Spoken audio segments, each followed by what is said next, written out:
এয়া আমাৰ কইনাজনী ঈদৰ পিছত বিয়া হ'ব, কইনা ভাত খুৱাই দিলো। কেনেকুৱা লাগিছে খানাটো কোৱা?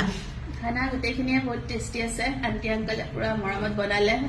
কি বনালো? পোলাওটো আৰু মটন কাৰীটো বহুত টেষ্ট আছিলে, আৰু আন্টিৰ চিলি চিকেনটো ভাল লাগিলে আৰু খাই বৈ পেলাই। আৰু খাই ভাল লাগিলে আৰু চবকে মিছ কৰিলো।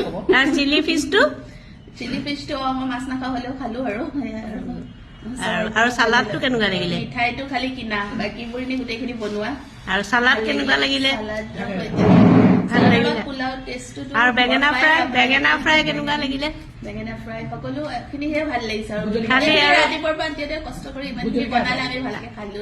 কোপ্তা কাবাব বনোৱা নহ'ল আৰু তেতিয়া দৰাটো লৈ আহিব, তেতিয়া বনাম আৰু তেতিয়া বনাব আৰু দিয়ক, ঠিক আছে।